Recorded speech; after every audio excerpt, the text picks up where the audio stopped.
Tu connais cette figurine. Elle est sur ton étagère, au-dessus de ton lit, dans une boîte avec des vieux jouets. Si t'as grandi dans les années 2000, t'en as forcément une.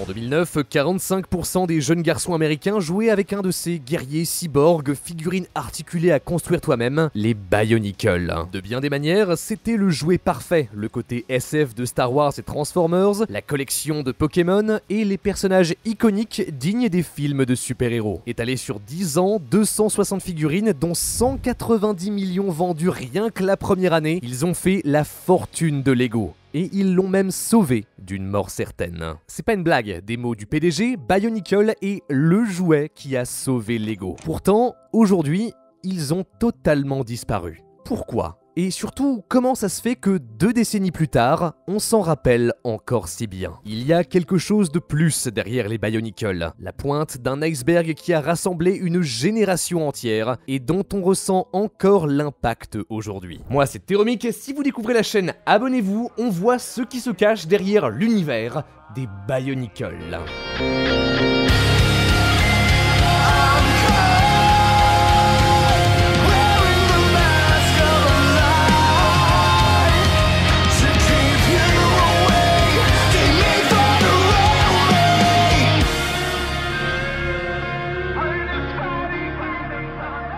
Abonne-toi, on vise les 100K. D'où vient Bionicle ?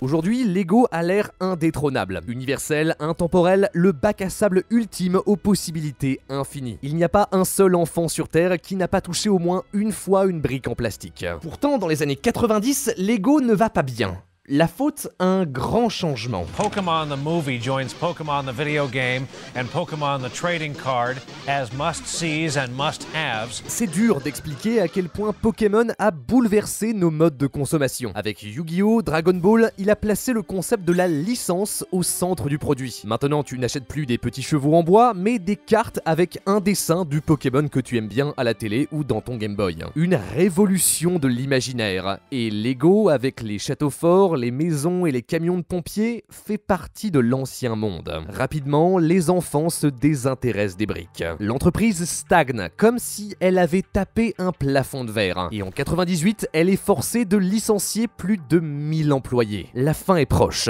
il faut faire quelque chose. Le nouvel espoir, Lego Star Wars.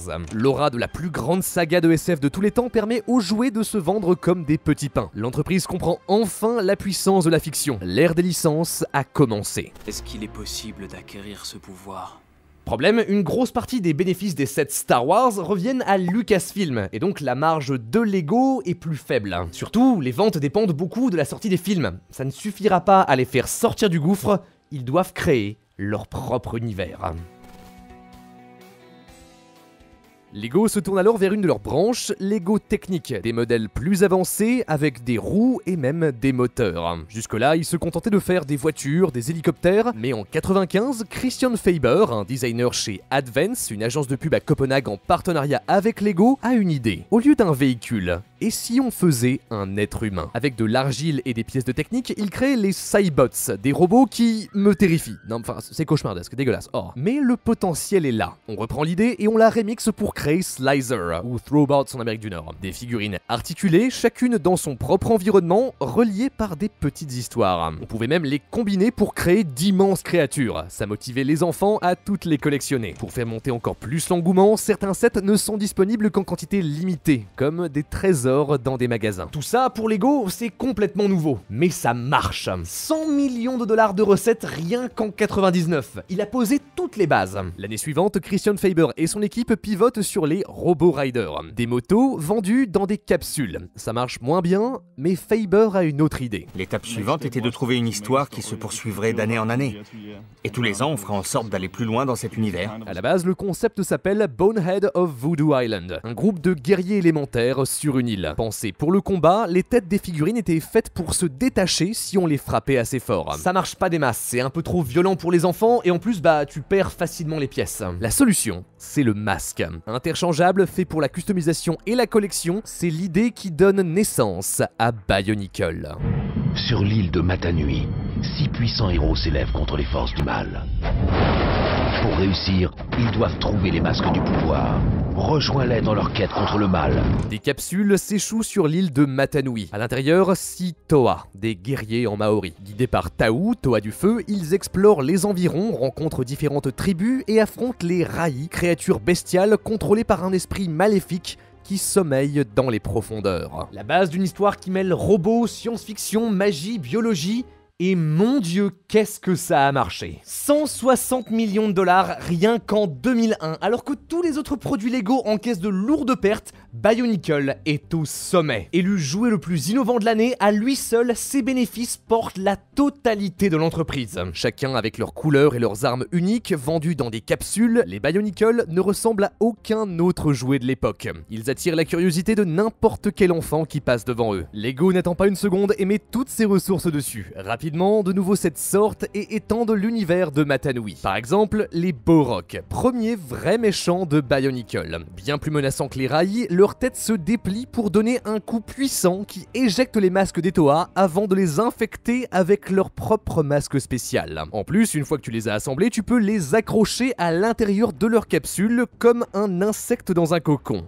Terrifiant. Les Borok respirent la puissance. Et dans l'histoire aussi, ils annihilent les Toa. Ces derniers sont obligés d'inventer de nouvelles machines, des Mecha Bionicle, qui leur permettent de changer le cours de la bataille et d'arriver au cœur de leur nid face à 2 reines Borok. Énormes monstres munis d'une mâchoire dévastatrice. Heureusement, les Toa ont aussi une upgrade. En tombant dans une cuve d'énergie, ils mutent et deviennent les Toa Nuva. Nouveau méchant, nouvelle histoire, nouvelle upgrade, et ainsi de suite. Quand t'es gamin, tu voulais les gros monstres. Comme moi, je l'adore celui-là, mais tu voulais aussi voir les gentils cyborgs gagner, et donc t'achètes encore et encore. Chaque nouveau set devient un événement. En plus de découvrir des jouets, tu assistes à un nouveau chapitre de l'histoire. Le modèle est parfait. Dès 2003, Bionicle devient un phénomène de société. Des pubs partout, une attraction à Legoland et une tonne de produits dérivés. Que ce soit des Happy Meal ou des Nike. Alors je vois le concept, mais non. Paradoxalement, 2003, c'est la pire année de Lego. Toutes les autres branches sont dans le rouge, sauf Bionicle, qui génère 100% des profits. Sans eux, ça aurait été la fin. Mais c'est pas tout. En plus de garder l'entreprise à flot, Bionicle a été un électrochoc pour Lego. C'est ce qu'expliquent David Robertson et Bill Breen dans Brick by Brick. La licence a introduit de nouvelles idées, mais surtout une refonte complète du système de développement. Les pôles, avant isolés, travaillent maintenant ensemble. Nous avions une sorte de triangle où le marketing, l'histoire et le produit devaient avancer ensemble. Aucun de ces éléments ne pouvait diriger seul. Chacun devait soutenir et inspirer l'autre. Les gens d'Advance, du marketing, des ventes, de l'événementiel, des relations publiques, tous les différents secteurs de l'entreprise aidaient à manœuvrer la franchise. Une collaboration qui permet d'accélérer le rythme de sortie. Avant, Lego pouvait prendre plusieurs mois, voire années avant de sortir un nouveau set, mais là, Christian Faber et ses équipes n'ont besoin que de quelques semaines pour écrire le prochain chapitre de Bionicle. Année après année, les sorties s'amplifient et bercent l'enfance d'une génération tout entière. Jusqu'à ce qu'en 2009, tout s'arrête. Chers fans de Bionicle, nous vous informons que les 6 derniers Bionicle qui sortiront en janvier 2010 seront les derniers. Cette décision a été extrêmement difficile à prendre. Nous espérons que vous partagerez le même enthousiasme pour nos futurs projets. Après 10 ans, la licence commence à fatiguer. Elle peine à attirer de nouveaux consommateurs. Les fans, eux, grandissent. D'enfants, ils deviennent adolescents et n'achètent plus de Bionicle. Les ventes baissent jusqu'à ce que Lego décide de les remplacer par une nouvelle licence, Hero Factory. Presque une copie conforme de Bionicle, mais dans un autre univers. Une manière de renouer avec un public plus jeune. En 2015, on tente brièvement de les faire revenir avec un reboot complet de la licence, genre Bionicle 2e génération, mais ça ne prend pas. Il y a moins de pièces, moins de customisation, pas de capsules, c'est juste des boîtes en carton. Le public n'est plus aussi réceptif. La magie, c'est comme estompé. En 2016, Bionicle s'arrête. Et à part quelques produits pour les adultes nostalgiques, il faut se rendre à l'évidence, c'est fini. Pourtant, la franchise n'a pas été oubliée. Elle aurait pu finir comme ces montagnes de jouets, les Polly Pocket, les Hot Wheels, les feuilles d'idole. Une mode passagère, vite remplacée avant de disparaître complètement. Mais pas Bionicle. Encore aujourd'hui, la passion qu'ils ont fait naître subsiste. Certains font des reviews et unboxings des anciens sets, d'autres font des millions de vues dans des documentaires pleins de nostalgie. On est là. Comment ça se fait ?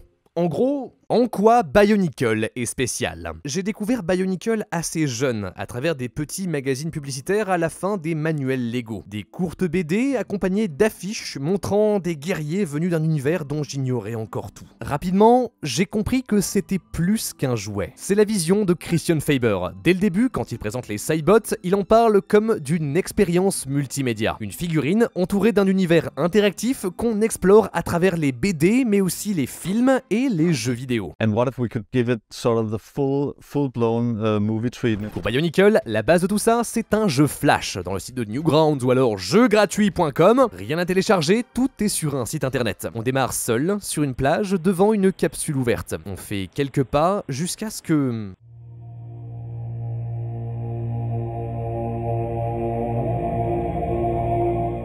Le mystère. Voilà la force de Bionicle. À l'époque, YouTube n'existait pas encore, l'information était rare, presque secrète. Aucune manière de savoir qui était cet étrange guerrier, à moins de jouer au jeu. On veut en savoir plus, alors on explore. Nous, Takua, un petit Matoran, c'est un Bionicle miniature, on rencontre les tribus de l'île. Les anciens, qu'on appelle les Turaga, nous expliquent que des monstres, les Rai, sont contrôlés par Makuta, un être maléfique. Tapi dans les profondeurs, à l'aube des temps, il a plongé le grand esprit Matanui dans un sommeil éternel. Pour le battre, on doit aider les 6 Toa, donc les vrais Bionicle, à trouver des masques spéciaux assez puissants pour affronter Makuta. L'histoire est surprenamment mature et complexe, avec des moments de tension et des cinématiques vraiment bien faites. Enfin en tout cas bien plus qu'on pourrait l'attendre d'un jeu Flash de 2001. Tous les mois, un nouveau chapitre sort et apporte de nouvelles péripéties. Un vrai engouement secret. Le site recense plus d'1 million de visites par mois. Pour l'époque, c'est colossal. À la fin, les 6 Toa se rassemblent au temple, prêts à affronter le mal en personne. Pendant qu'à la surface, Takua et les tribus repoussent une armée de Rai possédés, les guerriers s'enfoncent dans le repère de Makuta. Ce dernier apparaît devant eux. Il se présente comme l'incarnation du vide. Matanui est l'agent de la création, lui ne vit que pour détruire. Les Toa combinent leurs pouvoirs et parviennent à le sceller à nouveau. Mais lorsqu'on pense que tout est gagné, Takua ouvre une porte un peu plus loin, le nid des Borok. Voilà toute l'intelligence de la franchise Bionicle. Le jeu sert de teaser pour les nouveaux jouets qui eux-mêmes te poussent à plonger dans les autres facettes de la franchise. Rapidement, on sort de nouveaux jeux Bionicle, mais aussi des livres. 30 entre 2003 et 2010. La plupart écrits par Greg Farshtey. Investi à 100%, il étoffe constamment l'univers et interagit avec les fans sur les forums. Ces histoires accrochent les gens. Bionicle n'est plus juste des figurines, c'est devenu une passion. Et la culmination de tout ça, c'est les films. Seul un masque de lumière peut défier les forces de l'ombre. En 2003, des camions remplis de Bionicle sillonnent les États-Unis. Ils s'arrêtent partout pour faire découvrir la licence et préparer l'arrivée du Masque de Lumière, le premier long métrage de Bionicle. Le rêve, voir les Toa bouger et parler, pas sur grand écran parce que c'est sorti directement en VHS, mais quand même. On suit toujours Takua. Pendant une expédition avec son ami Jaler, il découvre un masque brillant de 1000 feux. Quand il le ramène au village, les Turaga lui disent que c'est la clé pour réaliser la prophétie et battre Makuta une bonne fois pour toutes. Les légendes prédisent l'arrivée d'un 7e Toa qui apporterait la lumière dans les ténèbres et réveillerait Matanui. Pour le trouver, Jaler et lui parcourent l'île en suivant le faisceau du masque. Dans l'ombre, Makuta envoie les Rakshi, ses serviteurs maléfiques. Les 2 Matoran arrivent au temple sacré, mais sont pris au piège. Heureusement, les 6 Toa arrivent à la rescousse. La bataille fait rage, mais toujours aucun signe du 7e Toa. Pour sauver Takua d'un coup mortel, Jaler se sacrifie. La dépouille de son ami dans ses bras, Takua comprend. Depuis le début, le Toa qu'il cherchait, c'était lui.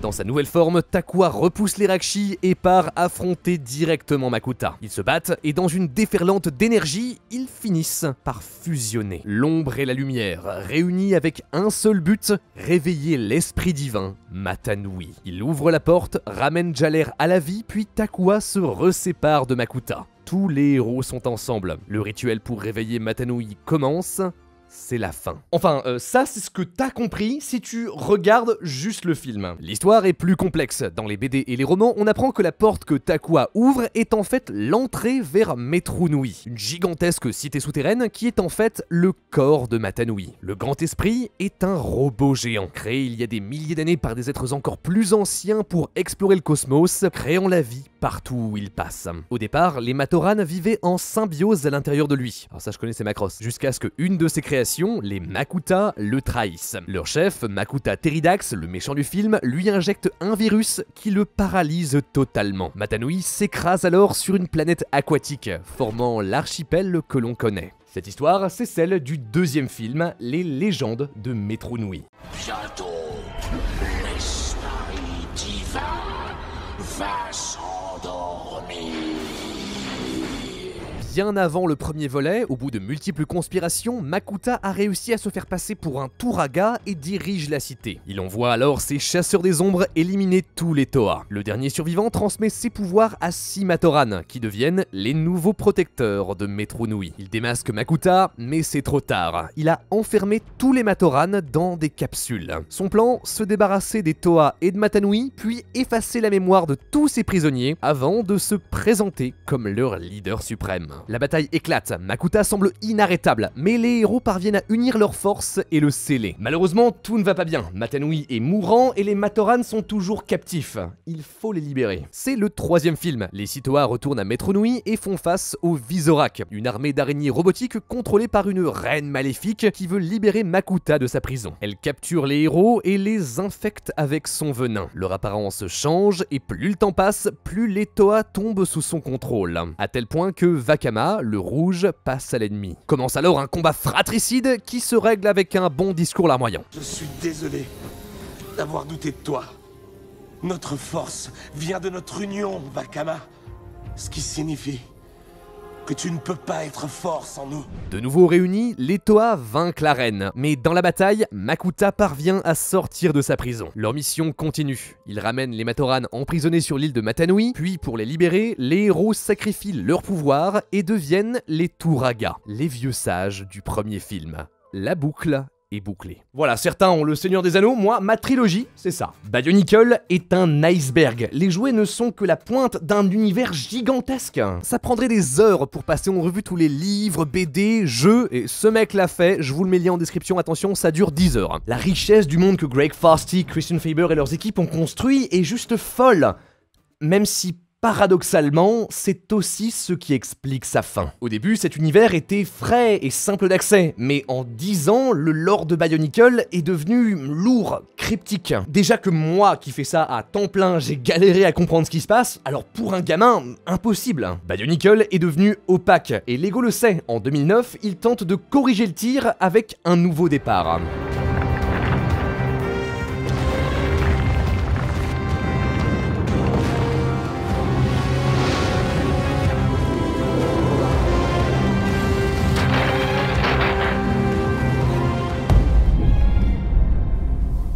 Toujours dans son sommeil, Mata Nui est aux portes de la mort. Dans un ultime espoir, les Toa voyagent jusqu'à Kardanui, le cœur du robot. Ils rassemblent les 6 clés et placent le masque de lumière au centre du réceptacle pour créer une sorte de, je suppose, défibrillateur cosmique. Le grand esprit est sauvé, la terre se tord et les îles se brisent alors que le colosse se relève. À son bord, les Toa et Matoran crient victoire. Sauf que ce n'est pas Mata Nui.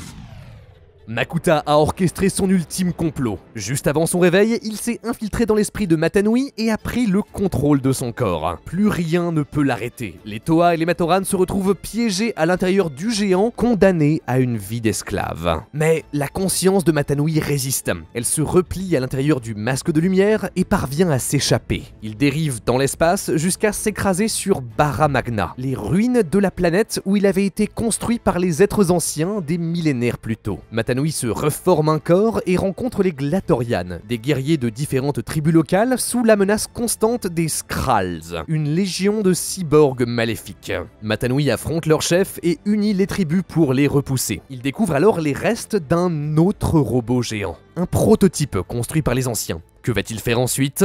le film ne le dit pas. La saga de Matanui était censée être le début d'une nouvelle trilogie, censée réunir et conclure l'histoire de Bionicle. Mais les ventes ne suivent pas, et on l'a vu, à peine quelques mois plus tard, Lego arrête la franchise. Les suites sont annulées. Mais ce n'est pas fini pour autant. En plus des chapitres que Greg Farstet continue de publier sur le site officiel, on découvre des comics et surtout une série audio qui vient compléter l'histoire. I am Matanui. My original form was built on the world of Spherus Magna. On apprend que Spherus Magna, le monde d'origine des Bionicle, était ravagé par une guerre sans fin entre différentes tribus. Quand Matanui a décollé pour la première fois, l'explosion fut telle que 2 morceaux se séparèrent de la planète pour former des lunes. Le monde restant, maintenant ravagé, fut rebaptisé Barra Magna. Matanui veut libérer son peuple et réparer ce désastre. Pour ça, il a besoin du prototype. Il commence par trouver une ancienne source d'énergie capable de l'alimenter et place le masque de lumière à l'intérieur. De nouveau au contrôle d'un colosse, Matanui commence à ramener les 2 lunes vers Barra Magna pour reconstruire la planète. Mais Makuta le sent. Il traverse l'espace et retrouve son vieil ennemi. 2 titans de fer, la création et la destruction, face à face pour leur bataille finale. Ça semble perdu d'avance, le corps de Matanui n'est qu'un prototype, bien trop faible pour battre celui de Makuta, mais il peut compter sur les Glatorian et les Toa. À l'intérieur de Makuta, la résistance s'organise. Takanuva, Tau, le toit du feu et quelques survivants ont réussi à échapper à l'emprise de leur nouveau dieu. Cachés, toujours en fuite, ils doivent trouver un moyen de détruire le robot qu'ils avaient pendant si longtemps tenté de réveiller. Ils partent explorer les plus anciens systèmes du géant pour libérer Trencrom, un ancien monstre capable de semer le chaos et déstabiliser Makuta. Mais le titan ne se laisse pas faire. Face à Matanui, il fait sortir ses armées prêtes à tout ravager sur leur passage. Voyant l'ouverture, Tau, Takanuva et les survivants en profitent pour se glisser derrière eux. Le combat final commence, Matanui et Makuta se déchaînent pendant que sur le sol, les héros et les Glatorian affrontent une horde de Rakshi.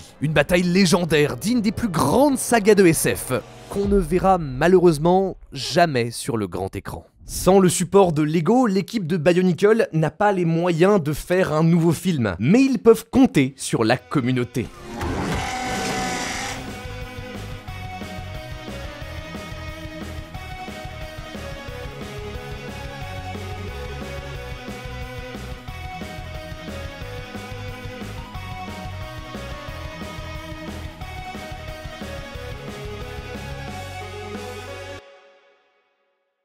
Depuis le début, Bionicle est un bac à sable. Les fans se sont appropriés l'univers. Certains réassemblent leurs figurines pour faire des créations originales, d'autres les utilisent pour faire de la stop motion. Genre tu prends une photo, tu bouges le Bionicle, tu refais une photo et tu recommences pour créer une animation. Moi je dirais non.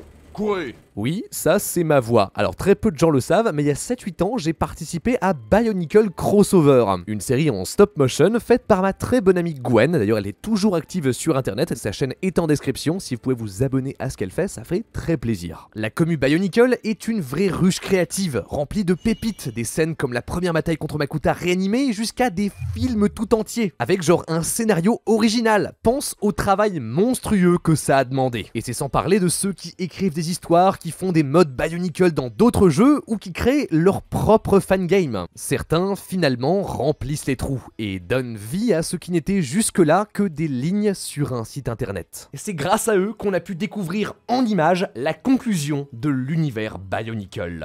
Le masque de lumière apparaît devant Tau et se divise en 6 pièces d'armure dorée. L'ultime pouvoir, le dernier atout de Matanui. Le Toa qui la porte peut vaincre n'importe quelle armée. Une explosion les éparpille sur le champ de bataille. Pendant que Matanui tient tête à Makuta tout en continuant de rapprocher les 2 lunes, les héros les récupèrent une par une. Tau les assemble, la puissance monte en lui. Makuta ne peut le laisser faire, il lève son pied et s'apprête à l'écraser. Mais dans un rayon de lumière, Tau délivre une tempête d'énergie qui en un seul coup décime la horde de Rakshi. Sentant la perte de ses serviteurs, Makuta est déstabilisé. Un instant fatidique, Matanui ne gâche pas cette chance et charge son adversaire. Les lunes sont maintenant toutes proches de la planète. Propulsée en arrière, la tête de Makuta percute l'une d'entre elles. Touché de plein fouet, ses systèmes vitaux s'arrêtent et le maître des ombres s'écroule. Après des milliers d'années de lutte, Makuta a enfin été vaincu. une bonne fois pour toutes.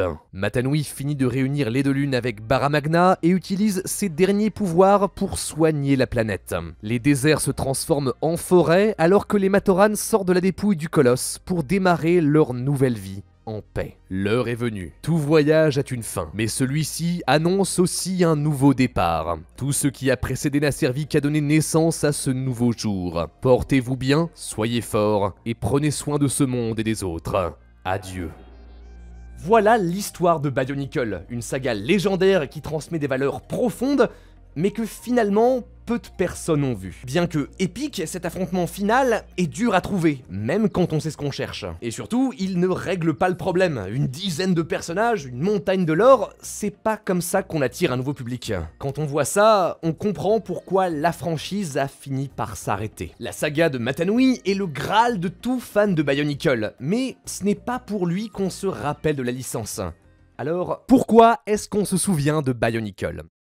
De bien des manières, Bionicle est le plus grand produit Lego de tous les temps. Il l'a sauvé de la faillite, révolutionné son mode de fonctionnement, mais plus que tout ça, il a été son premier pas dans la fiction. Bionicle a montré à l'entreprise que leur brique était capable de raconter des histoires passionnantes. En ce sens, il est le précurseur de tous les jeux Lego et même du film. C'est aussi l'ancêtre direct de Ninjago, la nouvelle énorme licence originale de Lego lancée en 2011, pilotée dans une nouvelle décennie par plusieurs membres de l'équipe derrière Bionicle, dont Greg Farshtey, chargé d'écrire l'histoire de ce tout nouvel univers. Une licence plus fraîche, plus adaptée à son temps. Le concept des figurines Lego, lui, a été adapté ailleurs, comme avec Ben 10, Star Wars ou les super-héros. Mais des Bionicle en eux-mêmes, il ne reste plus grand-chose. À part des souvenirs, de la nostalgie et un rêve. Sur les forums de la communauté, plusieurs personnes racontent avoir fait le même rêve. Ils sont enfants, dans un magasin de jouets et arrivent au rayon des Bionicle. Ils sont tous là, dans leur emballage si reconnaissable. L'allée est remplie, même avec des figurines jamais sorties. Quand soudain, ils se rappellent, Bionicle n'existe plus. Le rêve se termine, les personnes se réveillent avec un sentiment de perte, de tristesse. C'est fini. Ça fait 10 ans que c'est fini. Cette nostalgie, voilà pourquoi Bionicle est encore si frais pour nous. C'est le vestige de notre époque. Pokémon, Jurassic Park, aujourd'hui les licences qui dominent nos imaginaires sont pensées pour être immortelles, intergénérationnelles. Mais Bionicle s'est arrêté. Il a brûlé de mille feux pendant exactement 10 ans avant de s'éteindre brutalement. Il n'a parlé qu'à une seule génération. La mienne, celle qui a grandi dans les années 2000. L'ambiance de SF qui se prend ultra au sérieux, la 3D avec des textures plates, Bionicle est un memento de notre enfance, une bouffée de nostalgie qui nous rappelle d'où on vient. Si Bionicle a disparu et que sa tentative de reboot fut un échec, c'est avant tout parce que nous, on a grandi. On a rangé nos briques dans des cartons et laissant notre enfance derrière nous, on a commencé à se construire nous-mêmes. Si on garde un aussi bon souvenir de cette licence, c'est parce qu'elle a été faite avec le cœur. C'était pas juste un jouet là pour te faire cracher ta thune, mais le travail de passionnés qui aimaient leur univers autant que nous. Le vrai fil rouge de l'histoire de Bionicle, c'est finalement Christian Faber,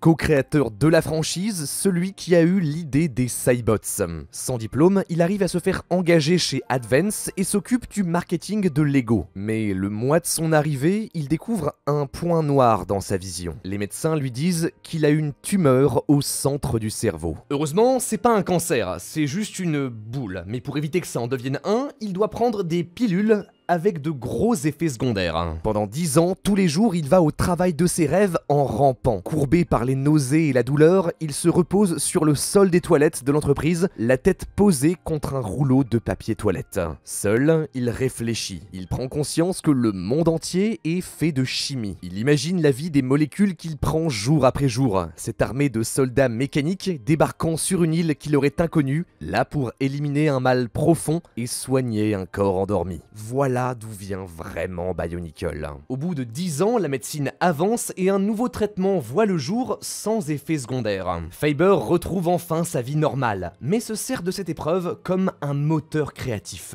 So suddenly everything clicked, and what if this was actually medicine with some kind of hero or active robot inside that had to go on a mission inside a giant structure. Aujourd'hui, le voyage de Christian Faber continue. Il veut utiliser sa créativité pour aider les autres, comme les autres l'ont aidé. I think creativity is the most important human survival skill.